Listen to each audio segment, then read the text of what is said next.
Hey everyone, and welcome back to the Warcraft news. And you know what? This is great because once more we have an episode of this show that's actually bearing like good timings. Because yes, once again, Blizzard have actually they've listened to feedback. They have acted, they have iterated, and you know what? I mean, I can hardly believe that this is now something that we are constantly talking about, because just last week on our news episode, we covered that Blizzard totally changed the direction of Torghast, and in a very good way that was directly based off player feedback. So, I mean, yeah, it's great. This week, then, we've seen great progress on classes on Alpha. We've got a few other nice additions as well, and a bit of talk about Maldraxxus and the state of Shadowlands thus far. First up, though, a quick announcement at Patreon this month. Druid pin, the Great Plains art set, with a sticker of course, and the first in a series of 4 specials that we're doing, each one being 2 art prints. Now, this month's one is a sort of gothic-inspired afterlife. You've got a heaven and a hell there, but over the coming months,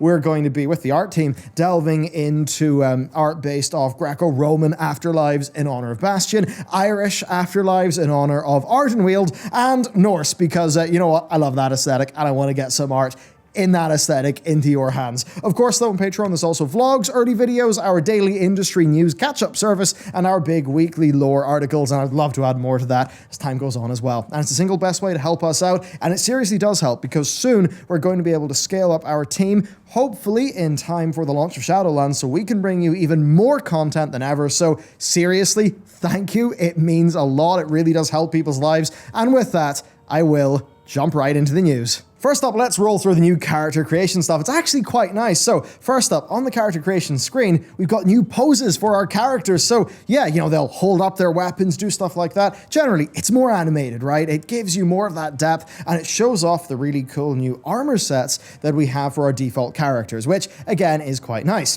Then another character upgrade we've seen is for druids, who can now actually choose their form at the barber, right? Between any of the forms that they've unlocked, which would include as well their Legion artifact. So yeah, if you're a druid and you got your Legion artifact, you can, you know, just go to the barbershop, turn your cat into that type of cat. And here's what's even more cool, or, you know, aquatic form or anything. They're actually working on making the Fire Cat from Firelands be something the druids can just have on a regular basis. And that means if you want that like fire druid look, you can totally go for it. So that is really, really cool. Now, also for customization, if we move on to our regular characters, man, the Blood Elves are getting serious work. They now have even more bracelets and necklaces that have been added.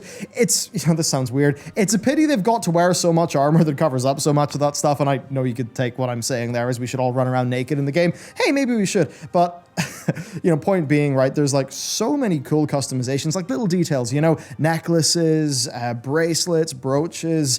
There's this like weird sort of body chain thing. It's a bit spicy looking, but you know, it's just stuff like that that's actually pretty cool. And it does bring up that weird thing with so many of these characters where, I mean, if you just put on a whole bunch of armor, it kind of covers up half of it. A bit like, you know, if you've been a demon hunter, you got these badass tattoos, and then you've got to wrap up some clothes all over them. So anyway, right, there's actually a lot more customization options that are going to be there. Like you'll be able to only display one shoulder on your character. I think you can hide your chest gear as well. So with having way more options for how our characters look, combine that with having even more options for transmog, and I think we're going to be just in this new realm of character customization in World of Warcraft. And even in this most recent build as well, there was also some headdresses and other features that came in for the Taurens, which again is really, really cool if you just want a different, you know, a different look, just a look for your character that is actually more in line with the aesthetics of their race, of their people, of their culture. And I think for a lot of people, that's going to be just a really compelling angle to their characters, especially if they can then mix and match in some heritage armor. And what's pretty cool there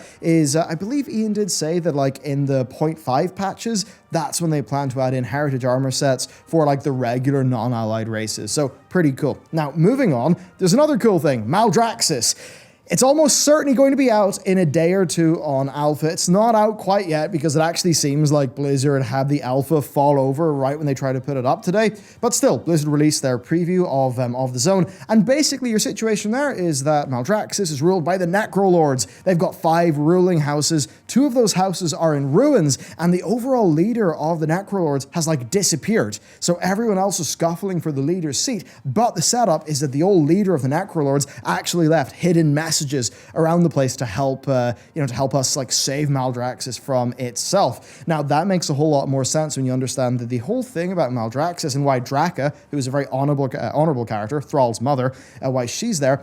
It's because Maldraxxus is about your strength, your will in life. So even a really good character who's extremely strong and full of will, they can go to Maldraxxus. Now, there was a bit of me that was thinking that with the most recent lore revelation that, the one about when the machinery of death broke and how it actually means that Varian and Vol'jin did not go to the Maw, I almost would have thought that Varian would have made it into Maldraxxus because of just, his badassery, sheer will. But it doesn't seem like he's in Maldraxxus because he hasn't been data mined, and that does make me think that maybe he is went somewhere else, and maybe that is somewhere we'd go in a patch. But anyway, yes, with Maldraxxus having its official preview blog going up and almost certainly being on the PTR within a few days, I mean, once that's there, once that's tested, that means that all 4 endgame zones are going to be in the Shadowlands Alpha. Oribos will be in the Shadowlands Alpha.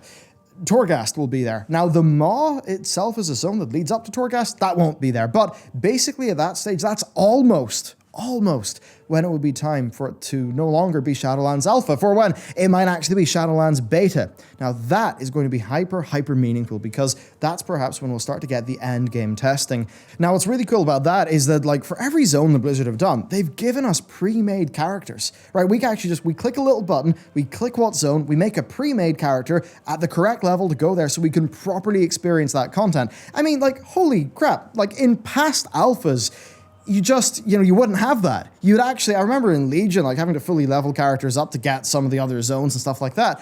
Whereas here, they're just like, no, we want you to test this zone. Here's a pre-made character, go test the zone. And that makes our lives so much better. And that is what fills me with actually so much hope that we will be able to hop into beta onto a max level pre-made character who's perhaps in a covenant where we can actually start to select abilities, maybe go to Flascator and actually get a good look at how the end game is going to shape up. I mean, that's what I'm going to be doing my next wave of class videos. And certainly things are speeding up, things are getting better, and to really transition us into a proper talk about that, let's just say a lot of good things have happened about classes. So let's talk about these class changes because they are pretty cool. Okay, so let's talk about the class stuff, and this is where things really do get quite interesting. So it starts off with our personal worries about classes. Now, a lot of this was basically we were going through, we were saying, yeah, this unpruning is kind of cool, but some of the specs have still got fundamental issues, and that really worried us because it was on top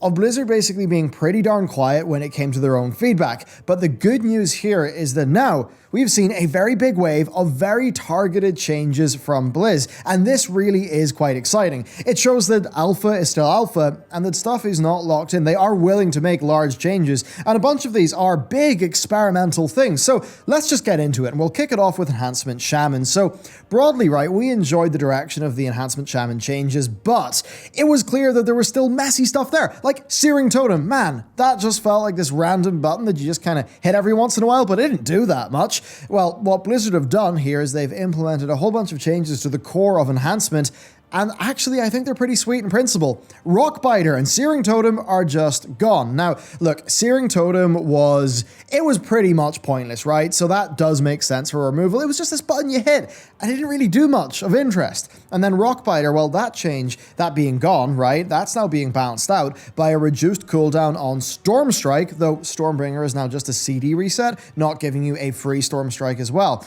But combined, right, what this should do is this should knock out the RSI of just competing global cooldowns. It should level out the pace of the spec, and it should bring a better, I'd say, balance to the RNG of Stormstrike. Indeed, Stormstrike, it dealt so much damage, right, like as compared to other things, that other things just felt like they kind of tickled. So maybe that change will help Blizzard actually balance out some of those numbers. Now, what's really cool here, that's exciting, is that the Maelstrom weapon mechanic is getting way more focus. It now actually will take up to 10 stacks. That's enough to do 2 instant cast spells, and it also now grants a throughput increase. Now, to balance that out, Maelstrom weapon affected spells have had their base power be reduced, but overall what this means, right, is that should balance out, and that should make the Maelstrom weapon feature basically just be more of a part of the core of this spec, which I do think is a good thing. Now, in tandem with that, Lightning Shield also has a 50% chance to give you a stack of Maelstrom weapon when it does damage, and then your Feral Spirits also will instantly give you a stack and then generate 5 stacks over their duration. That's that's sweet. And you really can see here that Blizz are just putting more of a focus on that mechanic.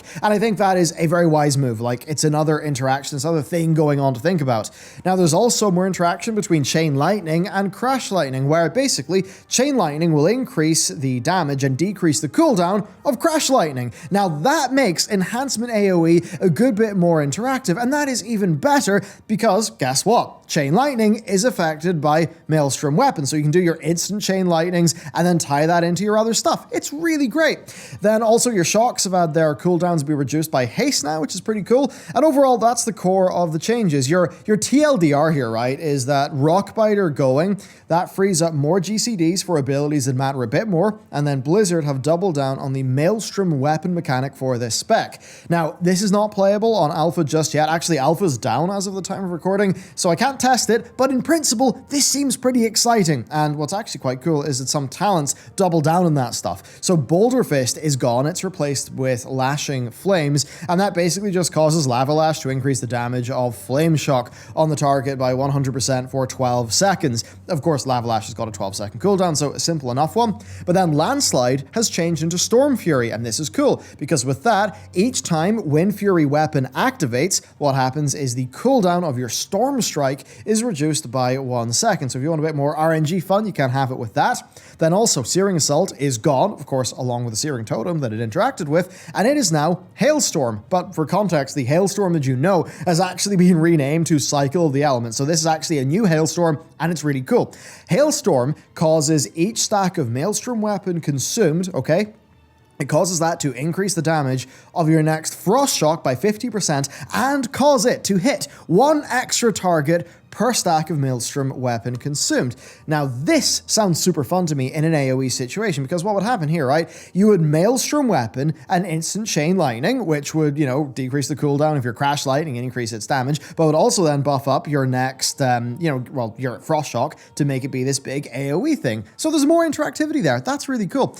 Then also Overcharge has been redesigned to Fire Nova, and that will cause all your Flame Shocks to erupt in flames, dealing damage to up to 6 targets around them. So yes, if you spread all your shocks, that's like another big AoE sort of aspect there going on in the talents. Overall, I'll say this, it sounds great. I love the increased Maelstrom weapon interactions. I think that is absolutely a good part of the spec for Blizzard to double down on, right, to get more gameplay out of, so I think that is pretty sweet, and basically, I can't wait to test this out. Now, also, there's been changes to Elemental, so Fulmination, right, that is now a guaranteed proc from Lightning Bolt and its overloads, and this is paired with Blizzard actually making Chain Lightning no longer be a part of the Fulmination mechanic, but still actually be tied to Earthquake via the Seismic Thunder mechanic, which now also will increase the damage of Earthquake. Now, that's weird because then Earthquake has had its base damage be lowered to compensate for that. And that kind of means that I don't think they want you just hard casting those Earthquakes, so bit of an odd one there. Now, they've also redesigned the Fire Elemental such that whenever it is active, the Flame Shock period is decreased, and that will make it a higher damage per second spell. It then also will increase the chance of Lava Surge procs, which could get quite fun, and then while the Elemental is active, any Flame Shocks that you do will have double duration. So basically, right, that means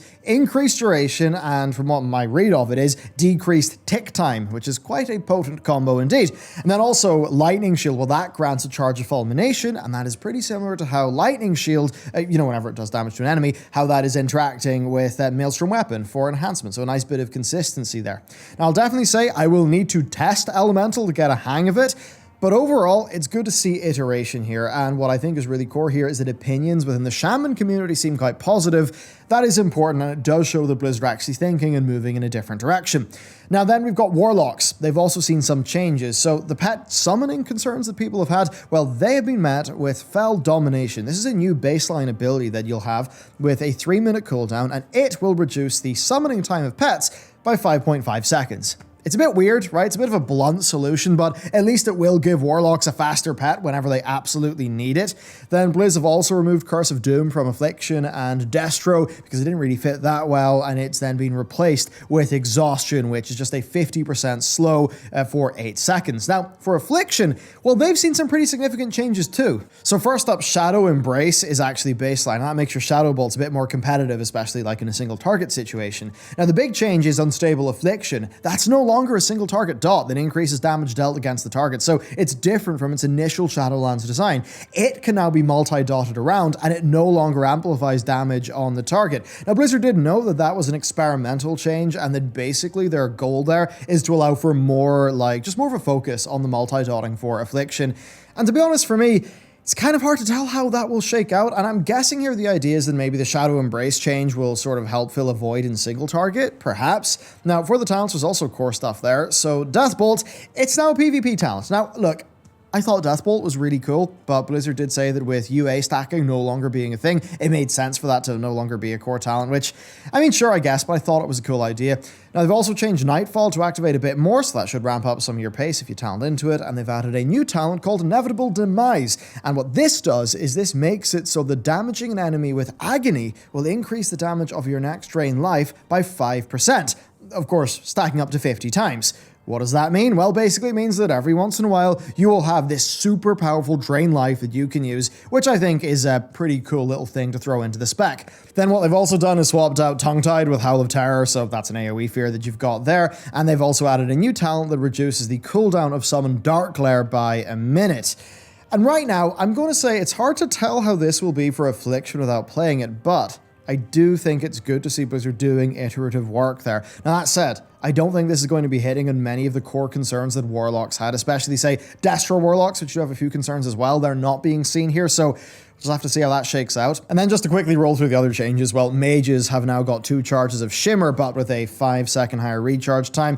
Then Focus Magic has been buffed a bit, and Frost and Fire Ward have been removed, with Blizz citing overlap with barriers as the reasoning there. Now then for Fire, Alex Stress's Fury will also make your next Pyro or Flame Shock deal 35% increased damage, and that's basically just designed to make that a bit more competitive. Now, of course, that's on top of the previous change we discussed, where Phoenix Flames, of course, is baselined, and now has a role in spreading Ignite.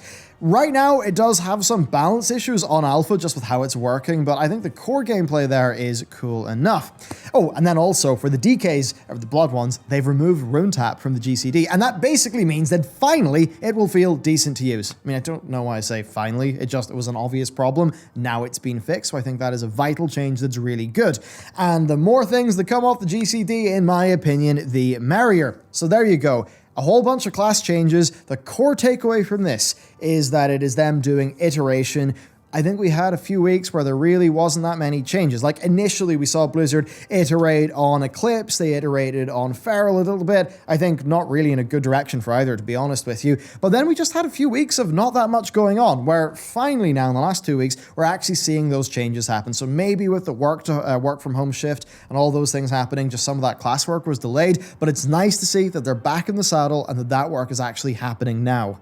And the next up, we've got a really weird thing, and this is a PvP power. Now, we've not had a specific PvP stat for quite some time. I mean, remember in Warlords of Draenor when they kind of did the weird item level thing where PvP gear had a higher item level in PvP? They've done really just a lot of weird things in the past trying to get PvP gear to work, and what we now have seen, data mined, and this is by no means a big confirmed thing, but what we've seen is abilities can now trigger a buff that increases your primary stat by an amount that is based off PvP power, whatever that is. Now, could this be a new stat that is there to balance PvP gear? Maybe it could be. I mean, here's the situation, right? Gearing got very strange once PvP gear was equal in item level and power in PvE to, gear that was attained in PvE, because basically, the problem there is, if you could just get your PvP gear on a vendor and it was just as good for PvE, what would happen is, well, you just do a bunch of PvP, you go to the vendor, you get all the right gear, and there you go, problem solved. And that's a bit of why they went with those strange systems in recent expansions where PvP gear just felt needlessly random and complex. So perhaps, with something like this existing, Blizzard will be able to just divorce those two types of gear and actually have each type of gameplay be a bit more balanced and sensible in terms of its rewards. Hard to tell right now. I'm not going to read too much into it because it very much is a new thing that we just seen on the alpha, but it certainly is an interesting thing that marks a bit of a shift in the design they've had recently, maybe to something that is, you could say, a bit clunky, but actually just gets the problem solved in a way that ends up working okay for players. Overall, I'd like to know what your thought is. Like, would you like to see a new PvP stat be added to the game just to deal with any of those PvP balance or gearing issues? Certainly, if you do like that or don't like that, do let me know down below. So yeah, there you go. That's pretty much it for the news. The pace of progress is increasing. Shadowlands is actually coming together, and soon enough, I imagine we'll be in beta and we'll be able to test some pretty cool stuff. So that's what's going on. Now, if you want another video to watch after this one, check out our video on the unexplored areas of Azeroth. We put that up a few days ago, and I think you'll love it. Well, let's just say there was some really cool stuff. Uldoros, Aldaz, some stuff about Bellular, the back of Azeroth, a whole bunch of stuff that you may not have thought about before. It's in that video, and I think it's pretty cool. Shows how there's actually so much potential on Azeroth itself as a planet. So yeah, I think you'd enjoy that. Other than that, though, thank you for watching this video. If you want some sweet physical loot, even to put on your person with our pins, then you can check out the Patreon. There's a bunch of cool stuff there as well. Patrons, thank you for your support. It means so much to the entire team. And yeah, with that, I'm going to take off. Thank you for watching today's video. Let me know what you think, and I'll see you next time.